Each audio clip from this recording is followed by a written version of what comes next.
अस्सलाम वालेकुम students, welcome back to our YouTube channel. Students, आज हम रिव्यू एक्सरसाइज नंबर 1 देखेंगे।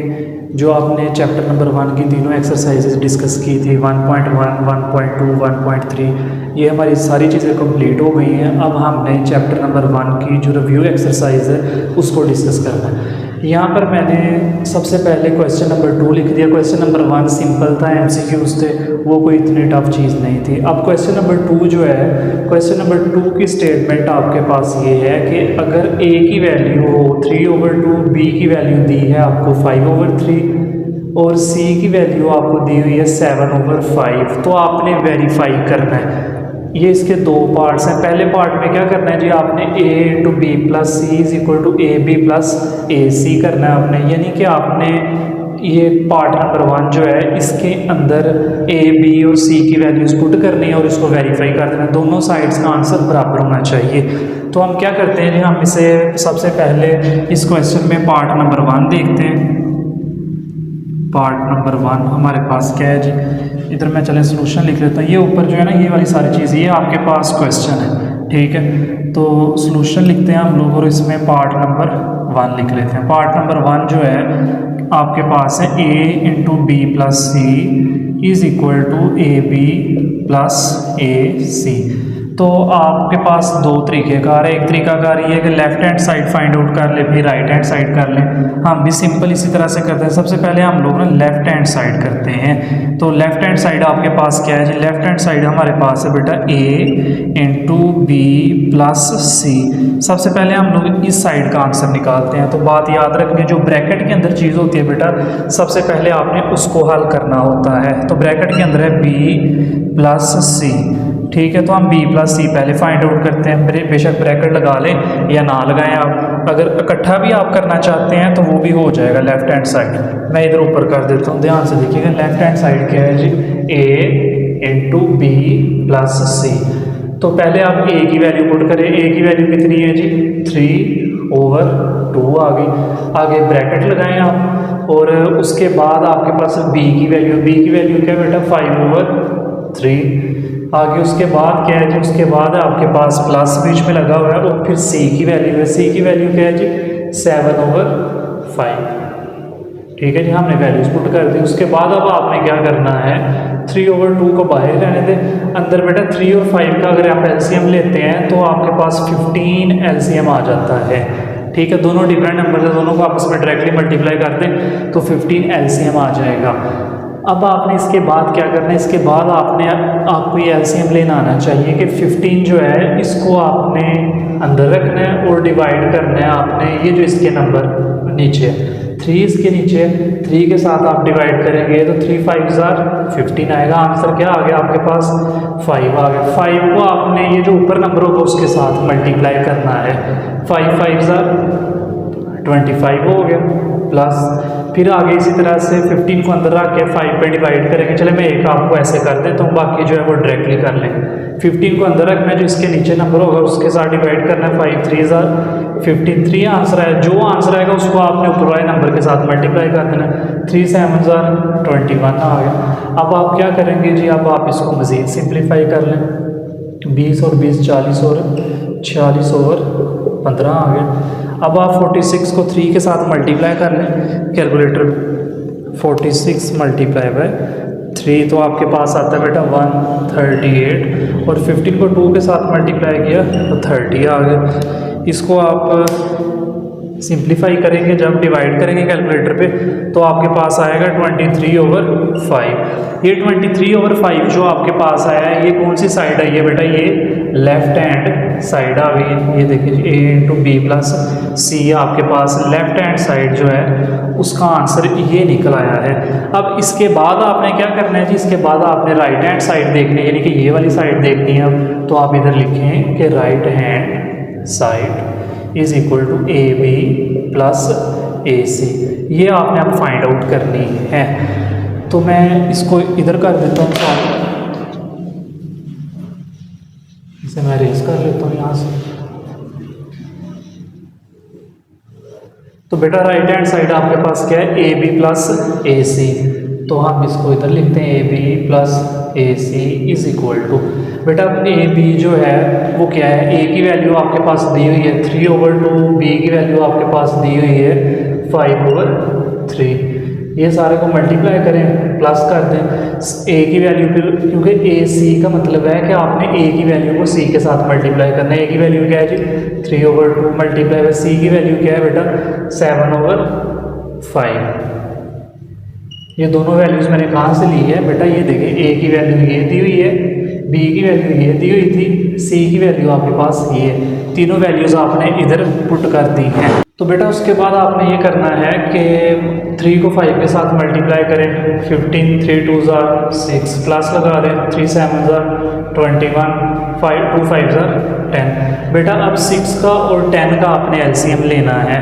तो इसका आसान तरीकाकार ये है कि आप 6 को और 10 को ऐसे लो और इसकी इकट्ठी फैक्टराइजेशन कर लो। 2 3 बार 6, 2 5 बार 10, 3 1 बार 3, 5 वैसे का वैसे, 5 1 बार 5, 5 3 बार 15, 15 2 बार 30 आ जाता है इसका एलसीएम 30 एलसीएम आ गया। बेटा आगे आपने क्या करना है, 30 को अंदर रखना है और 6 पे डिवाइड करना है, तो आंसर आएगा 5।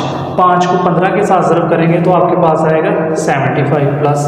आगे फिर बेटा 30 को आपने अंदर रखना है, 10 के साथ डिवाइड करना है तो आंसर आएगा 3। 3 को आपने 21 के साथ मल्टीप्लाई करना है तो क्या आएगा 21 मल्टीप्लाई बाई 3, 3 1 3, 3 2 6, तो बेटा आ गया 63 आ गया। आगे इन दोनों को प्लस कर लें, 5 और 3 8 और ये बन जाएगा 138/30। यही चीज़ बन के जब इसको आप मज़ीद इसी तरह से डिवाइड करेंगे तो आएगा 23/5। तो बेटा आपके पास अगर आप गौर करें, लेफ्ट हैंड साइड का आंसर ये आया था, राइट हैंड साइड का आंसर ये आया था, तो ये दोनों इक्वल आ गए। तो आप इधर लिखेंगे left hand side is equal to right hand side, hence prove. यही चीज़ बेटा आपने इसमें प्रूव करनी थी। तो ये आपका पार्ट 1 इसमें क्लियर हो गया। मैं इसको रेस करके फिर आगे हम पार्ट 2 करते हैं। तो बेटा आगे हमारे पास इसका पार्ट नंबर 2 है। पार्ट नंबर 2 जो है आपके पास ये सामने लिखा हुआ है। आपने बेटा पहले इसकी लेफ्ट हैंड साइड लेनी, ठीक है, left hand side is equal to question mark. Left hand side कौन सी है, लेफ्ट हैंड साइड बेटा ये है a + b × c। आपने पहले ये सबसे फाइंड आउट करनी है। तो इधर आ जाते हैं हम बेटा a + b × आगे क्या जी +c। तो बेटा आप पहले सबसे वही इसी तरह से ब्रैकेट लगाएंगे, a + b लिखेंगे। a की वैल्यू क्या है 3/2 प्लस b की वैल्यू क्या बेटा 5/3 के a + b करके उसको मल्टीप्लाई बाय c करना था। तो a + b कर दिया मल्टीप्लाई बाय, इधर देखें प्लस लिखा हुआ, आपने इसको मल्टीप्लाई करना। मल्टीप्लाई बाय c की वैल्यू क्या बेटा 7/5। देखें जी अब 2 और 3 का एलसीएम 6 आता है, ठीक है बेटा। अब आपने क्या करना है, 6 को अंदर रखना है, 2 पे तकसीम करना है तो आंसर 3 आएगा। 3 को 3 के साथ ज़रब करेंगे तो 9 आएगा प्लस। आगे फिर बेटा 6 को आपने अंदर रखना है, 3 पे तकसीम करना है तो आंसर 2 आएगा। 2 को 5 के साथ ज़रब करेंगे तो 10 आ जाएगा मल्टीप्लाई बाय 7/5। 10 और 9 बेटा कितने हो गए 19/6 ज़रब 7/5। बेटा अगला आसान स्टेप ये है कि आप इसको कैलकुलेटर पे मल्टीप्लाई कर लें। तो 19 मल्टीप्लाई बाय 7 133 और नीचे आ गया 6 5 बार 30। तो बेटा ये आपके पास लेफ्ट हैंड साइड हो गई। आगे हम यहाँ पे राइट हैंड साइड करते हैं। राइट हैंड साइड बेटा वो लिखी हुई है AC + BC। A की वैल्यू कितनी है 3/2 मल्टीप्लाई बाय C की वैल्यू कितनी है 7/5। बेटा ब्रैकेट क्लोज कर लें, प्लस आगे B की वैल्यू लिख लें आप। B की वैल्यू कितनी है 5/3 मल्टीप्लाई बाय C की वैल्यू कितनी है बेटा 7/5। आगे बेटा ऊपर मल्टीप्लाई करें, 3 7 21, 2 5 बार 10 प्लस 5 7 बार 35 और नीचे आ गया 5 3 बार 15। बेटा 10 और 15 का अगर आप एलसीएम लेते हैं तो ये आपके पास 30 आता है।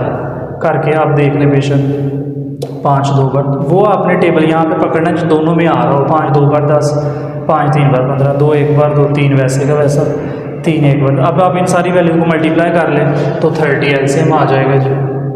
बेटा आपने 30 को अंदर रखना है, 10 पे तकसीम करना है तो आंसर 3 आता है। 3 को अगर आप 21 से मल्टीप्लाई करते हैं तो 63 आता है, प्लस 30 को अंदर आके 15 पे तकसीम करना है, आंसर 2 आता है। 2 को अगर आप 35 के साथ ज़रब करते हैं तो 70 आता है। इसको बेटा आप प्लस करते हैं तो 133/30 आ जाता है। ये आपके पास बेटा देखें आप, ये वाली साइड का आंसर और ये वाली साइड का आंसर बराबर हो गए, तो आप इधर लिख लें left hand side is equal to right hand side, और आपने इधर साथ लिख देना जी हैंस प्रूव। यही आपने बेटा प्रूव करना था। बेटा नेक्स्ट आप क्वेश्चन नंबर 3 है हमारे पास। क्वेश्चन नंबर 3 की स्टेटमेंट लिख दी है यहाँ पे कि आपके पास a की वैल्यू दी हुई है आपको 4/3, b की वैल्यू आपको दी हुई है जी 5/2, c की वैल्यू है 7/4। तो आपने बेटा यहाँ पे वेरीफाई करनी है associative property of real numbers, दोनों तरह से एडिशन भी और मल्टीप्लिकेशन भी। तो हम क्या करते हैं, हम सबसे पहले बेटा करते हैं, यहाँ पे लिख देते हैं बेटा एसोसिएटिव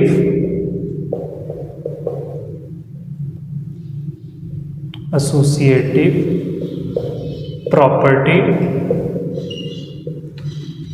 ये देखिए ना, associative property of real numbers with respect to addition. सबसे पहले हम एडिशन वाली जो प्रॉपर्टी है ना उसको वेरीफाई करते हैं। तो बेटा जो एडिशन वाली प्रॉपर्टी है, एसोसिएटिव प्रॉपर्टी में 3 आपके पास जो है ना वो आ जाते हैं नंबर्स। तो हम क्या करते हैं जी, हम इस तरह से करते हैं बेटा, लिख देते हैं a plus b into plus c is equal to है बेटा आपके पास a plus into b plus c। बेटा ये एसोसिएटिव प्रॉपर्टी है लेकिन विद रिस्पेक्ट टू एडिशन है। अब आपने बेटा इसकी पहले लेफ्ट हैंड साइड प्रूव करनी है, फिर राइट हैंड साइड प्रूव करनी है।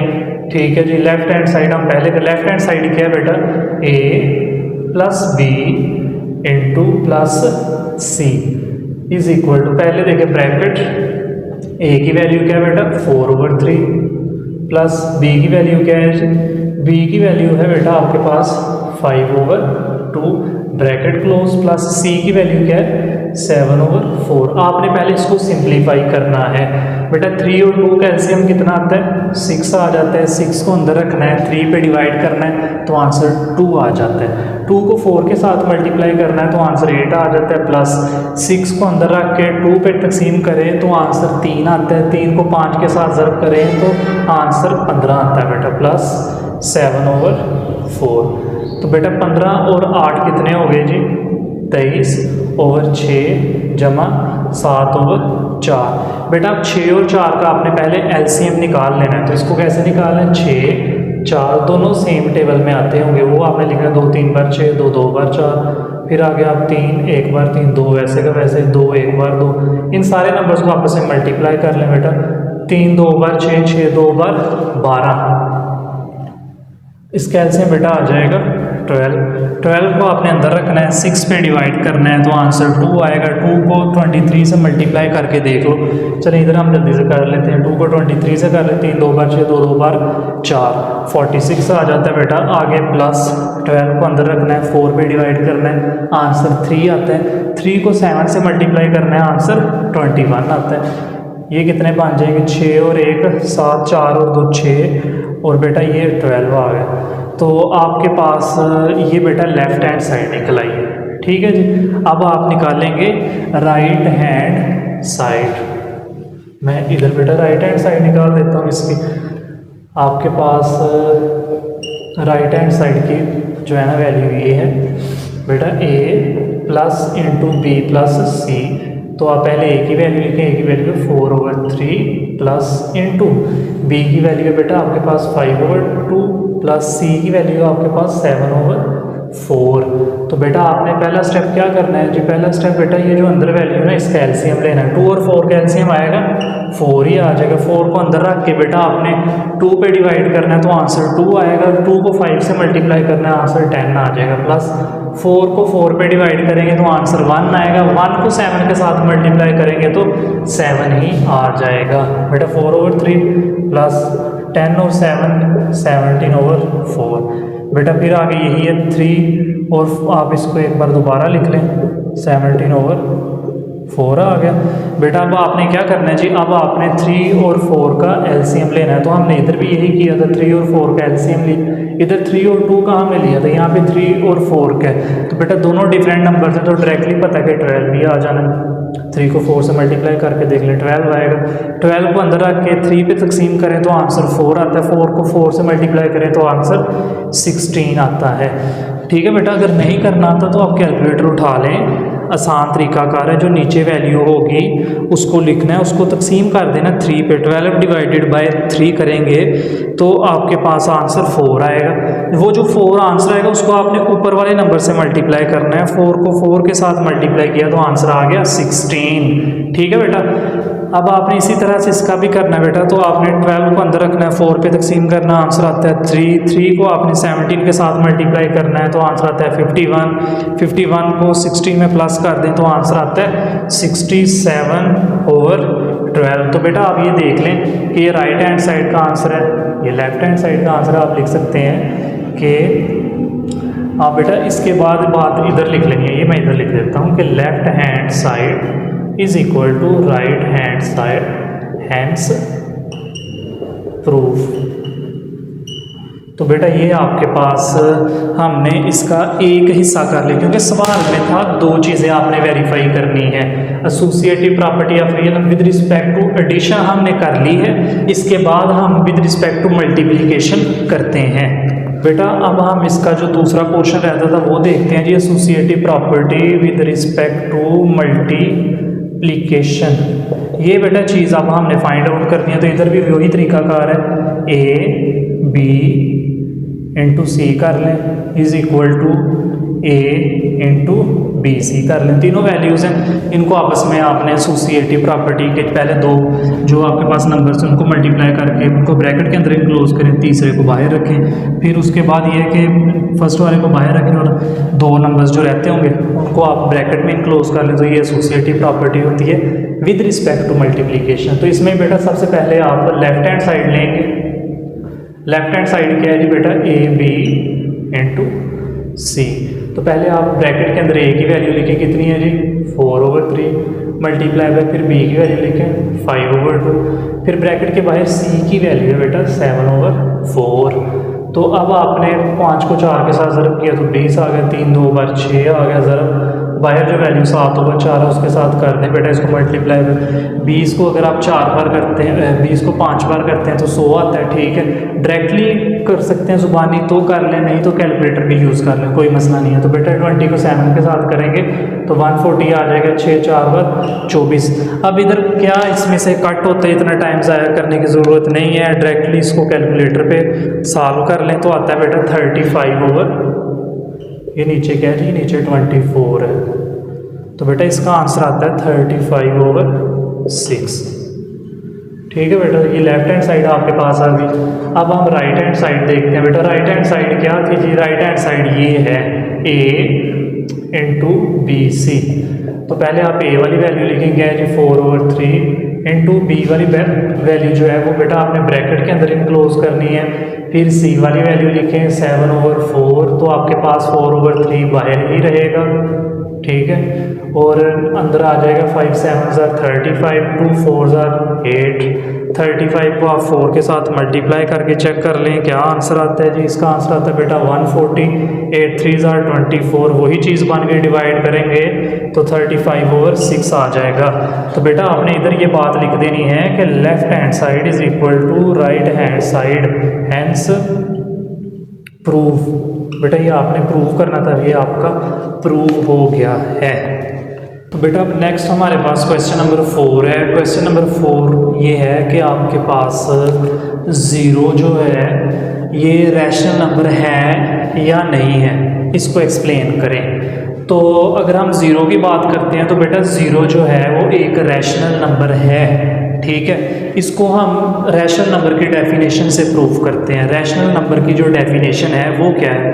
रैशनल नंबर की बेटा डेफिनेशन ये है कि आपके पास जो नंबर होते हैं उनको आप रेशो की फॉर्म में लिखते हो, ठीक है, और वो दोनों नंबर्स जो हैं वो इंटीजर से बिलोंग करते हैं।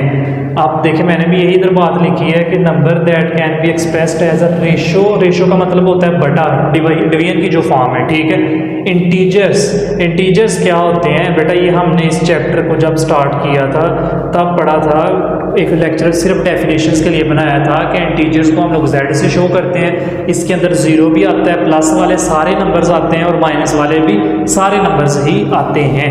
तो ये देखें आपके पास जो रैशनल नंबर की डेफिनेशन है वो क्या है जी? a ओवर b है।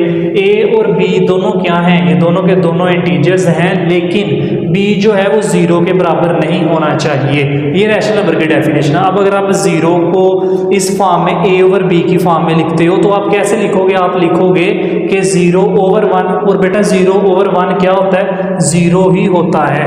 तो यहाँ से आपने क्या नतीजा निकाला कि 0 और 1 दोनों क्या है बेटा? इंटीजर्स हैं, लेकिन 1 क्या है जी? एक नॉन जीरो नंबर है, जबकि 0 ओवर 1 का आंसर 0 ही आना है। तो 0 जो है इस तरह से आपके पास एक रैशनल नंबर कंसीडर होता है। सही है, आपने यही चीज़ जो इधर लिखी है यही आपने इसके आंसर में लिखनी है। इंपॉर्टेंट क्वेश्चन है ये।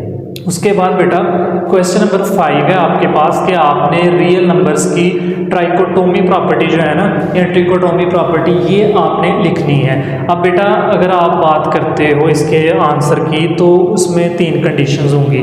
2 रियल नंबर्स ले लो a और b आपके पास, ठीक है। तो उसमें या तो a b से छोटा हो सकता है, या a b से बड़ा हो सकता है, या a b के बराबर हो सकता है। तो ये तीनों कंडीशंस जब पाई जाए यहाँ पर, उसको आप कहते हो कि ये बेटा ट्राइकोटोमी प्रॉपर्टी है। देखो इधर भी मैंने यही लिखा कि 2 रियल नंबर्स हैं a और b, तो उनके लिए इनमें से ये जो है ना कोई सी एक स्टेटमेंट सही होनी चाहिए, a b से छोटा हो, या a b से बड़ा हो, या a b के बराबर हो। उसके बाद बेटा आगे आपका क्वेश्चन नंबर 6 आ जाता है। क्वेश्चन नंबर 6 की स्टेटमेंट ये है कि आपने 4 और 5 के दरमियान 2 रैशनल नंबर फाइंड आउट करने हैं। तो हमने इसका सॉल्यूशन आसान सा 1.1 में भी सीखा था कि 4 और 5 दो नंबर्स है ना, तो बेटा आप 4 और 5 दोनों को प्लस करके डिवाइडेड बाय क्या कर दोगे? इसकी एवरेज ले लोगे, ठीक है। यानी दोनों नंबर्स को प्लस किया, प्लस करने के बाद एवरेज ले लिया, एवरेज का मतलब है 2 पे डिवाइड कर दिया। तो 4 + 5 कितना आ गया बेटा? 9/2 आ गया। तो पहला रैशनल नंबर आपके पास ये आ गया है। आपने तो 2 रैशनल नंबर फाइंड आउट करने, तो दूसरा कैसे फाइंड आउट करना है बेटा? दूसरा आपने इस तरह से फाइंड आउट करना है कि ये जो पहला रैशनल नंबर आपके पास आया है इसको आपने, मैं इधर लिख देता हूँ, चलिए आप ये भी लिख सकते हैं कि 9/2 is the first rational number, ये भी आप बात लिख सकते हैं। अब सेकंड फाइंड करना है तो उसके लिए हमने क्या करना है कि 9/2 जो है इसमें प्लस कर देना है। किसको प्लस करना है बेटा? आपने इधर मैं सामने लिखता हूँ सही से क्लियर करके, बेटा आपने ये करना है कि 9/2 को प्लस कर देना है। ये जो दूसरा नंबर आपके पास गिवन है, दूसरा नंबर कौन सा है? 5 गिवन है, और इस सारी वैल्यू को आपने 2 पे डिवाइड कर देना है, यानी इसकी भी आपने एवरेज लेनी है। बेटा देखिए अब जिस नंबर के नीचे कुछ ना हो क्या होता है? 1 होता है। अब बेटा इसका ऊपर वाली वैल्यू सारी का एलसीएम कितना आ गया? देखिए ये जो ऊपर वाली सारी वैल्यू है इसके नीचे 2 है, यानी 1/2 को बेटा मैं इस तरह से अलग भी लिख सकता हूँ करके, ठीक है। और अंदर अब क्या रह जाएगा?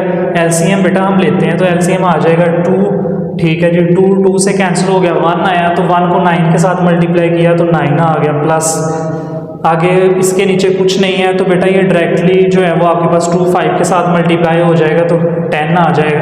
अब आपने क्या करना है?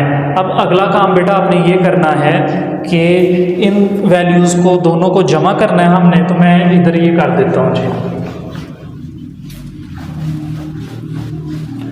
बेटा आपके पास सवाल जो है वो इस तरह से है कि 1/2 into 10 और 9 कितना हो गया बेटा 19/2, तो 19/2 2 4 आ गया। तो आपके पास दो रैशनल नंबर्स आ गए, ये दूसरा रैशनल नंबर आ गया और वो पहला नंबर रैशनल नंबर आ गया। तो आपने लिखना है बेटा कि 9/2 एंड दूसरा नंबर ये है ना, तो आपने लिखना है 19/4 are the two rational numbers between किस किस के दरमियान थे बेटा, वो सवाल में है कि 4 एंड 5। तो ये आपका बेटा यहाँ तक जो है वो क्वेश्चन नंबर 6 कंप्लीट हो जाएगा। अब हमारे पास नेक्स्ट क्वेश्चन नंबर 7 है। क्वेश्चन नंबर 7 का आपके पास पार्ट नंबर 1 हम सबसे पहले डिस्कस करते हैं। बेटा पार्ट नंबर 1 है x की पावर 15, y की पावर 35, z की पावर 20 और बेटा ऊपर इसके रूट है कितने का जी 5 का। ठीक है बेटा, अब आपने क्या करना है, अब आपने इसको सिंप्लीफाई करना है। बेटा आसान सा तरीकाकार है, ऊपर क्या है जी x की पावर 15, y की पावर 35, नीचे क्या है z की पावर 20। बेटा अब आपने इस तरह से करना है कि ये जो आपके पास जैसे आपको पता है, ये इधर मैं बता दूं बेटा स्क्वायर रूट जो है वो किसके बराबर होता है 1/2 के बराबर होता है। बेटा अगर आपसे कहा जाए कि क्यूब रूट तो आपने 1/3 कर देना, अगर 5 कहा जाए तो आपने 1/5 कर देना। यानी कि आपके पास ये जो 5 का रूट है इसकी वैल्यू है सारा ये इधर 1/5। अब बेटा आपने क्या करना है, जब आपने इसको ओपन करना है, x की वैल्यू जो है ना उसकी पावर है 15 होल, देखिए ये 1/5 होल के ऊपर है, तो अब x की 15 जो है इसके ऊपर भी आप 1/5 अलग कर लोगे, मल्टीप्लाई बाय y की 35 के ऊपर भी 1/5 आप अलग कर लोगे। नीचे बेटा z की पावर 20 है, इसके ऊपर भी आप 1/5 अलग कर लोगे। बेटा जब आप इतना काम कर लोगे ना तो अगले स्टेप में आपने क्या करना है जी 5 एक बार 5, 5 3 बार 15, 5 एक बार 5, 5 7 बार 35, 5 एक बार 5, 5 4 बार 20। तो बेटा क्या बच गया, ऊपर बच गया x का क्यूब और साथ बच गया y की पावर 7 और नीचे बेटा बच गया आपके पास z की पावर 4। तो यही बेटा आपका आंसर है। इसके बाद बेटा हमारा पार्ट नंबर 2 आता है, तो पार्ट नंबर 2 की मैं यहाँ पे कर देता हूँ आपको। पार्ट नंबर 2 है आपके पास है 27 की पावर कितनी है बेटा 2x के ऊपर मौजूद है क्यूब रूट। तो अब आपने इसको सिंप्लीफाई करना है। बेटा देखिए 27 की पावर कितनी है 2x है, तो बेटा ये जो क्यूब रूट होता है ना, अगर आप इसको ख़त्म करते हो तो इसकी जगह आता है 1/3। अब बेटा आपने ये 27 की फैक्टराइजेशन करनी है, तो इसको चलें एक स्टेप और कर लें, फिर हम इसकी तरफ आते हैं। बेटा ये 27 इधर ही रहेगा और ये जो 2x है ये बाहर आके मल्टीप्लाई होके बन जाएगा 2x/3। अब बेटा अंदर 27 है, 27 की अगर आप फैक्टराइजेशन करते हैं तो बनता है 3 9s are 3 3s are 3 1s are 3। तो बेटा ये क्या बन गया आपके पास, ये बन गया जी 3 का क्यूब। तो यानी 27 की जगह बेटा आप कर देंगे 3 का क्यूब, तो हर पावर क्या है बेटा इसके 2x/3, ये आपस में कैंसिल, तो बेटा इसका आंसर आ गया 3 की पावर 2x। तो यही बेटा इसका आंसर है। इसके बाद बेटा आगे पार्ट नंबर 3 है। पार्ट नंबर 3 में ये है कि 6 उसके बाद 3 की पावर है n+2 डिवाइडेड बाय 3 की पावर है n+1 माइनस 3 की पावर है n। बेटा अब आपने इसको सॉल्व करना है। हम इसको क्या करते हैं जी बेटा, ऊपर है आपके पास 6 इंटू ये 3 की पावर n+2 है, मैं 3 की पावर बेटा n अलग कर लेता हूँ, मल्टीप्लाई बाय 3 की पावर 2 अलग कर लेता हूँ। दोबारा सुन लें कि अगर बेसिस सेम हो तो पावर्स ऐड हो जाती हैं। तो ये देखिए ऊपर पावर्स ऐड हुई थी, n+2 था तो मैंने 3 के ऊपर n अलग कर लिया, 3 के ऊपर 2 अलग कर लिया। अगर आप दोबारा इसको चेंज करना चाहो तो ये देखें 3 सेम है और पावर दोनों ऐड हो जाएंगी। नीचे बेटा क्या है, नीचे भी आप यही काम करोगे कि 3 की पावर है n+1 है तो बेटा 3 की पावर n अलग कर लो, 3 की पावर 1 अलग कर लो, माइनस 3 की पावर n वैसे ही मौजूद है। इतना काम जब आप कर लेंगे तो इसके बाद हम देखते हैं आगे। आपके पास ऊपर बेटा क्या है, जो ऊपर है 6 इंटू 3 की पावर है n मल्टीप्लाई बाय ठीक है जी, मल्टीप्लाई बाय 3 की पावर 2 डिवाइडेड बाय 3 की पावर नीचे है n मल्टीप्लाई बाय 3 की पावर 1 माइनस 3 की पावर n। बेटा अब आपने क्या करना है, अब आपने ऊपर यही चीज़ें ऐसे ही अभी फ़िलहाल रहने दें आप। नीचे से बेटा ये माइनस है, 3 की रेस पावर n दोनों साइड में मौजूद है, इसको बेटा आप कॉमन निकाल लें। 3 की रेस पावर n को अंदर क्या रह जाएगा बेटा, 3 की रेस पावर 1 रह जाएगी, माइनस जब ये बाहर आ जाएगा तो इसकी जगह पे सिर्फ 1 रह जाएगा। बेटा अब ये पूरी वैल्यू इसके साथ कैंसिल, तो ऊपर क्या रह गया 6 मल्टीप्लाई लगा लें या पॉइंट डॉट लगा लें, एक ही बात है। 3 का स्क्वायर बेटा कितना होता है, 9 होता है। 3 माइनस 1 नीचे कर देखें, 3 की रेस पावर 1 का मतलब 3 ही होता है। अब 3 में से 1 निकालेंगे आप तो बेटा आ जाएगा 2, तो 9 6 54 और नीचे 2 आ गया, 2 1 2 2 4 2 7 27, तो बेटा इसका आंसर आ गया 27। बेटा अब नेक्स्ट हमारे पास क्वेश्चन नंबर 8 है कि आपके पास 3 ऑड इंटीजर्स हैं, ठीक है। अगर आप उन तीनों का सम करते हो, लेकिन कौन से 3 कंसेक्टिव ऑड इंटीजर्स हैं, यानी एक के बाद जो दूसरा रेगुलर मैनर में आता है उसकी बात कर रहे हैं ऑड इंटीजर्स का। जब आप सम करते हो तो बेटा वो 51 आता है। आपने वो 3 इंटीजर्स फाइंड आउट करने हैं। तो बेटा सबसे पहला काम क्या है, सबसे पहला काम आपके पास ये है, सोल्यूशन लेट कर लें आप 3, देखिए आपने ये पूरी बात लिखनी है, लेट 3 कंसेक्टिव ऑड इंटीजर्स।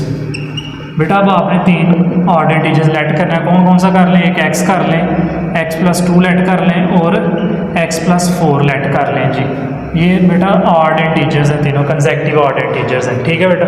अब आपने क्या करना है जी, अब आपने ये करना है कि जो गिवन कंडीशन है उसके मुताबिक चलना है। गिवन कंडीशन क्या है जी, मैं इधर लिख देता हूँ जी, अकॉर्डिंग टू गिवन कंडीशन। बेटा गिवन कंडीशन के मुताबिक आपके पास सम है इन तीनों नंबर्स का, यानी कि ये तीनों जो ऑड इंटीजर्स हैं, तीनों कंसेक्टिव ऑड इंटीजर्स हैं, x प्लस 2 और x प्लस 4, इन तीनों का क्या है बेटा, सम है। आप इसको सम कर दीजिए, x प्लस 2 ये पहला इंटीजर, ये दूसरा और तीसरा x प्लस 4 है। तीनों का सम किसके बराबर है बेटा, 51 के बराबर है। तो ये 51 आप लिख लीजिए, ठीक है जी। जब आप 51 लिख लेंगे तो फिर क्या बेटा, अब आप इसको x वाली रकमों को आपस में प्लस कर लें।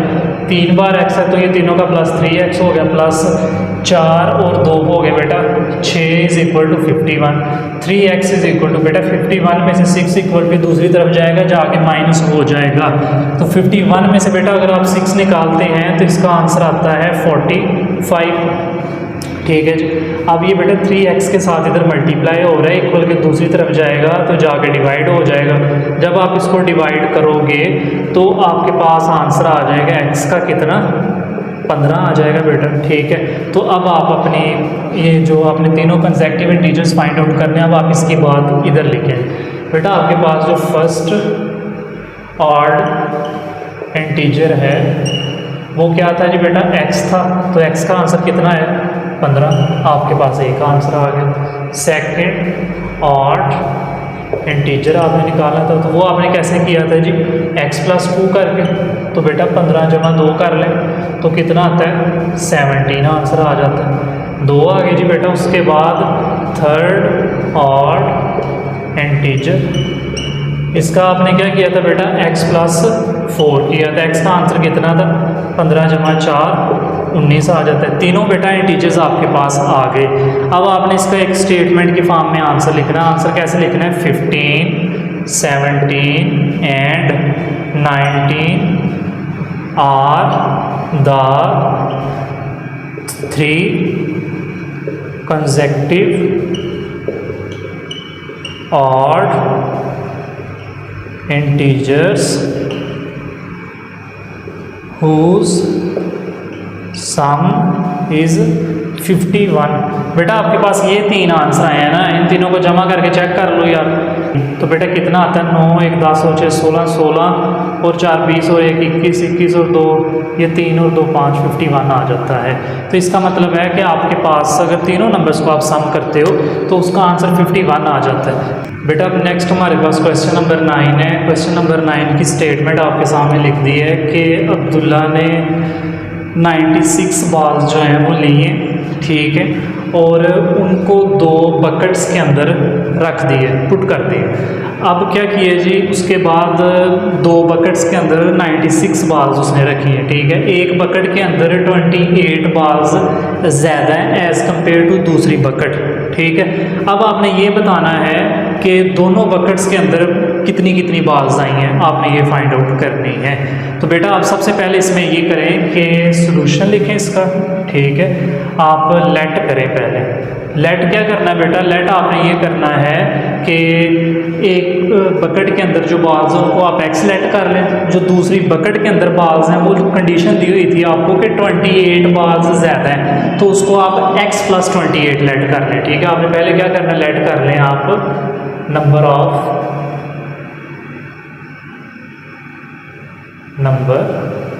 Of balls in one bucket, किसके बराबर आपने इसको लेट करना है बेटा, x के बराबर लेट कर लेना है, ठीक है जी। उसके बाद बेटा आपने क्या करना है, उसके बाद आपने ये करना है number of balls in other bucket लिख लें, ठीक है, या एन अदर बकेट लिख लें या सेकंड बकेट लिख लें, वो भी ठीक है। Number of balls in other bucket लिख लें, बेशक सेकंड बकेट भी आप लिख सकते हैं, ठीक है। सेकंड बकेट लिख लें बेशक। सेकंड बकेट कितनी है बेटा, वो x + 28। देखे ना उसने ये कहा है कि 1 बकेट हैज़ 28 मोर बॉल्स। इसका मतलब है कि अगर पहली बकेट के अंदर x बॉल्स हैं तो दूसरी के अंदर x + 28 होंगे। बेटा अब आपने फाइंड आउट क्या करना है, आपने दोनों बकेट्स के अंदर कितनी कितनी बॉल्स पड़ी हुई हैं आपने ये फाइंड आउट करनी है। आप इसमें अब क्या करोगे, अब आप बेटा अकॉर्डिंग टू गिवन कंडीशन के मुताबिक बेटा आपके पास क्या है, गिवन कंडीशन के मुताबिक आपके पास बेटा कुछ इस तरह से कंडीशन है कि आपके पास पहली बकेट वाली बॉल्स और दूसरी बकेट वाली, पहली बकेट वाली बॉल का मतलब है कि जो 1 बकेट में बॉल्स थी वो कितनी थी, x थी।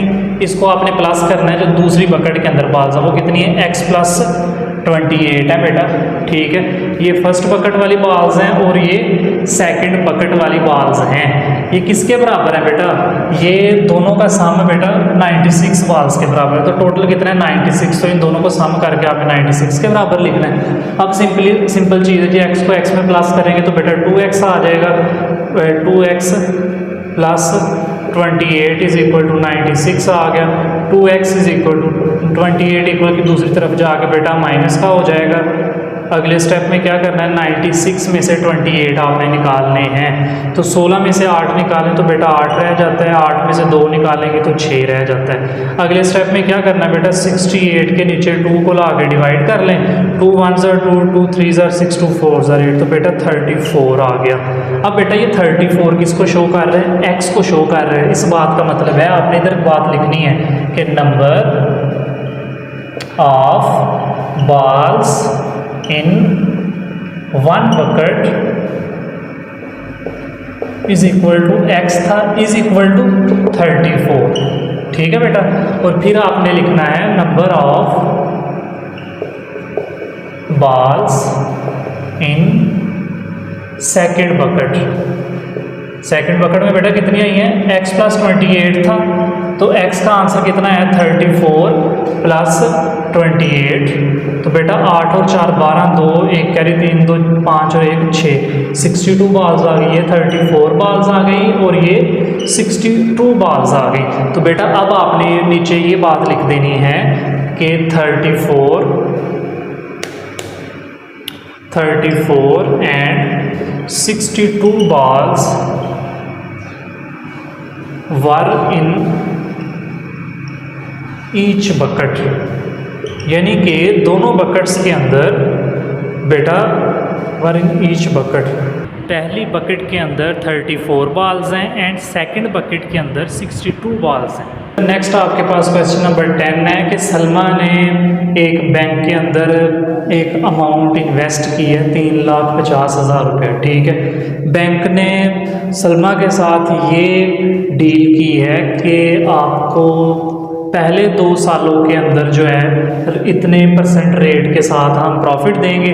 उसके बाद नेक्स्ट जो है वो 2 सालों के बाद रेट जो है वो 8% तक इंक्रीज़ हो जाएगा। ठीक है, आपने ये फाइंड आउट करना है कि 7 साल के बाद सलमा के पास टोटल कितनी अमाउंट जो है वो बैंक उसको देगा। यानी कि टोटल अगर क्वेश्चन के अंदर देखा जाए बेटा तो वो ये है कि सलमा ने अपनी रकम जो है वो 7 साल के लिए बैंक के अंदर रख दी है, बैंक में इन्वेस्टमेंट कर दी है। पहले 2 साल में जो उसे रेट मिलेगा, यानी कि पहले 2 साल में उसका जो प्रॉफिट रेट होगा, उसे जो % मिलेगी वो मिलेगी 7/1/4। लेकिन पहले 2 साल के बाद जो टाइम होगा, यानी कि नेक्स्ट 5 ईयर्स जो हैं उसमें उसे 8% प्रॉफिट मिलेगा। चलिए हम इसको देखते हैं बेटा, सोल्यूशन से डायरेक्टली स्टार्ट करते हैं। आपके पास बेटा सबसे पहले जो प्रिंसिपल अमाउंट है, यानी कि प्रिंसिपल अमाउंट कौन सी अमाउंट है, ये वो अमाउंट है जो कि इन्वेस्ट की है। इसको आप कैपिटल P के साथ शो कर लो। कितनी की है बेटा सलमा ने? 3,50,000 रुपया। ये वो अमाउंट है जो सलमा ने बैंक में इन्वेस्ट की है।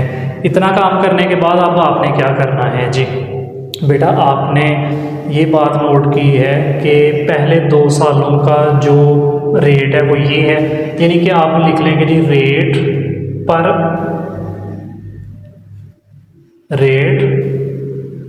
For 2 years.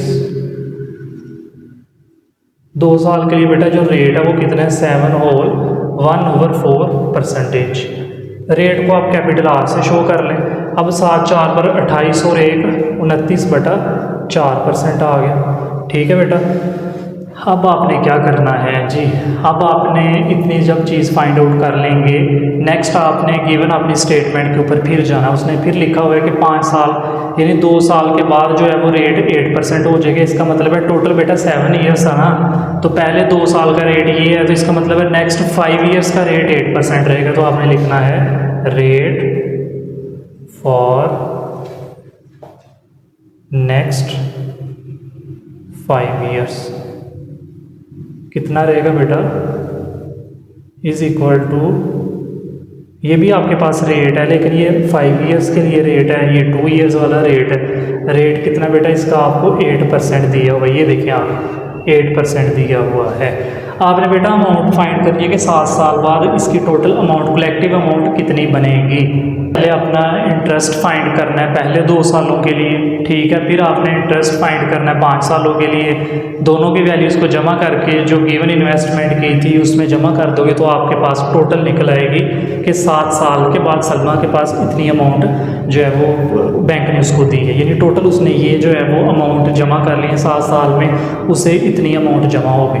अब आपने क्या करना है जी बेटा, आपने सबसे पहले लिखना है यहाँ पे इंटरेस्ट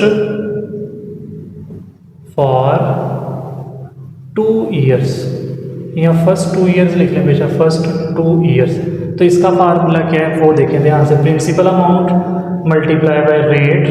रेट को आप जो पहला रेट है 2 ईयर्स वाला इसको आप R1 कह लें, जो 5 ईयर्स वाला रेट है उसको आप R2 कह लें। और बेटा आपने मल्टीप्लाई करना है टाइम डिवाइडेड बाय 100 कर देना है। प्रिंसिपल अमाउंट कितनी है? 3,50,000 रुपये। इसको मल्टीप्लाई करना है रेट के साथ। रेट है 29/4%। ठीक है जी, अब आप 29/4 अगर आप करते हैं ना बेटा तो इसको कैलकुलेट कर लेते हैं।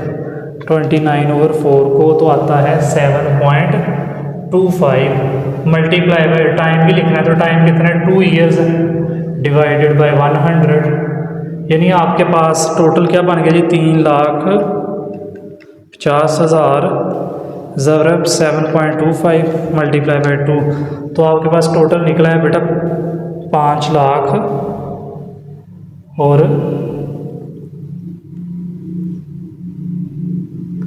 50,75,000।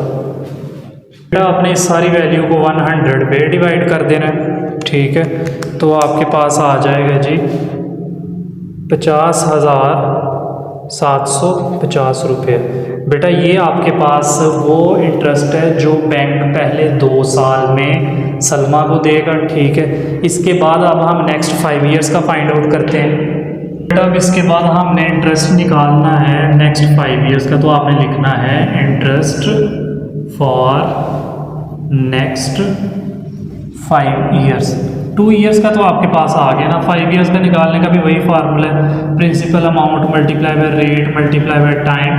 और इसमें बेटा रेट आपने दूसरे वाला लगाना जो नेक्स्ट 5 इयर्स में था, वो कितना था 8% था बेटा, डिवाइडेड बाय आपने 100 करना है। प्रिंसिपल अमाउंट कितनी है बेटा 3,50,000 रुपये आपके पास अमाउंट है, मल्टीप्लाई बाय रेट दूसरा कितना है 8%, 8 मल्टीप्लाई बाय टाइम कितना है 5 इयर्स, डिवाइडेड बाय 100 कर देना है। तो बेटा जब आप इसको अब कैलकुलेटर पे सारी चीज़ों को आपस में कर लें मल्टीप्लाई, तो आपके पास आ जाएगा, इसको डिवाइड जो भी आंसर आएगा इसको डिवाइड आपने 100 करके तो ले आना है जी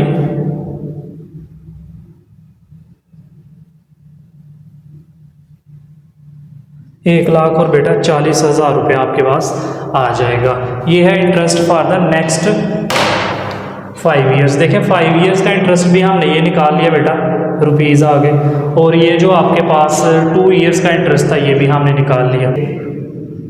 सलमा अमाउंट आफ्टर 7 इयर्स, यानी 7 साल के बाद सलमा के पास कितनी अमाउंट रहेगी बेटा, जो उसने इन्वेस्ट की थी वो कितनी थी 3,50,000 रुपया।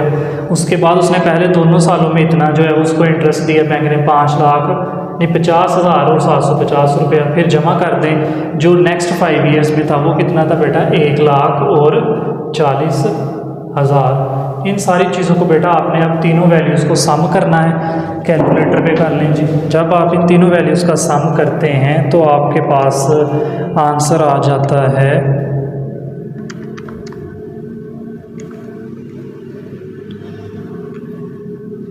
बेटा, आपके पास आंसर आ जाएगा 5,40,750, यानी कि आपके पास बेटा आपके पास सलमा जो है उसे 7 साल के बाद इतनी अमाउंट जो है वो बैंक दे देगा, यानी 5,40,750 रुपये। तो बेटा इसी के साथ हमारे पास जो चैप्टर नंबर 1 की रिव्यू एक्सरसाइज थी ये कंप्लीट हो गई है। ठीक है, हमने सारे क्वेश्चंस कर लिए सिवाय MCQs के। ठीक है, MCQs आसान है, सिंपल है, वो आपका इजीली हो जाएंगे। ठीक है बेटा, आपके पास पूरे चैप्टर के सारी एक्सरसाइजेज और रिव्यू एक्सरसाइज प्लेलिस्ट में मौजूद है चैप्टर नंबर 1 के। अगर आपका कोई सवाल है, कुछ भी पूछना है तो आप कमेंट सेक्शन में पूछ सकते हैं। इसके साथ साथ चैप्टर नंबर 4 भी हमने मैथ का स्टार्ट किया हुआ है, वो भी आप यहाँ से देख के अपनी सारी चीज़ें क्लियर कर लें। बहुत शुक्रिया जी, अल्लाह हाफिज़।